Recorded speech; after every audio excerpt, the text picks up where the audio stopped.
Okay, so we're talking about heat of combustion, and we have a series of problems that ask us to calculate heat of combustion. First thing we have to understand is what heat of combustion is. Heat of combustion is the amount of energy, amount of heat energy, that is released by the complete burning of 1 mole of any substance. All right, that gives us a value that we can reference. If we take a look over here at our reference sheet, so if we look here, hydrogen, if I were to burn 1 mole of hydrogen gas, that would release 286 joules of energy. That is an exothermic chemical reaction, specifically the exothermic chemical reaction of combustion. Let's go ahead and take a look at question number 5 here. It asks us how many calories, and this is food calories, capital C, are released when 78.9 moles of sucrose are burned. Notice what these questions are asking for. They could ask us for heat calories, it could ask us just for heat, it could ask us for joules, it could ask us for how much energy.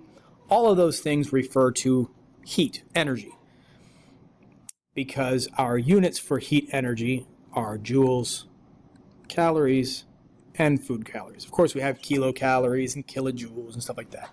All right, so to solve problem number 5 here, we're going to go ahead and use dimensional analysis. So I'll start with my dimensional analysis setup. This question is asking me for food calories, so I want to put that back here. That's my ending unit. I know where I'm getting to. And my starting point is pretty obvious. I only have one given, so 78.9 moles. Again, units are extremely important in dimensional analysis. So that's my starting point. Again, remember, moles is a unit of quantity. 1 mole is 6.02 times 10 to the 23rd. So I have 78.9 moles of sucrose. And the first thing I need to do is go ahead and take a look at my reference sheet over here.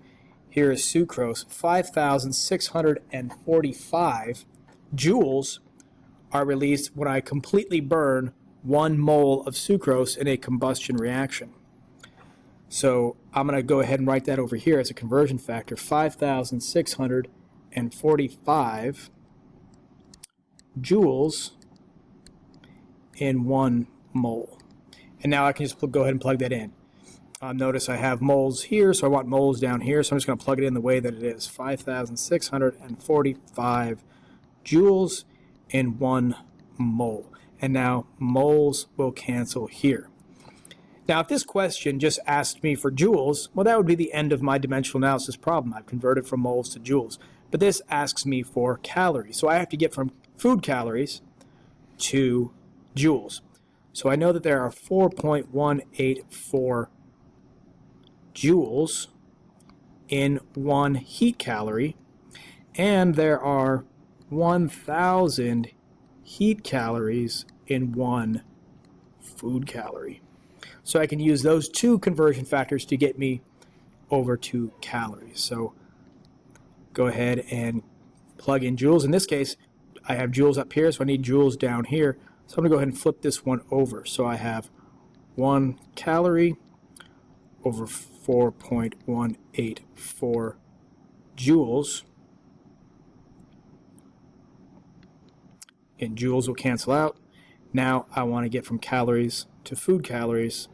And there are 1,000 food calories in 1,000 heat calories in 1 food calorie. So now those small calories will cancel out. And now I just have to do my math. So I'm going to multiply everything across the top. So 78.9 times 5,645 times 1 times 1. And then divide that by everything on the bottom.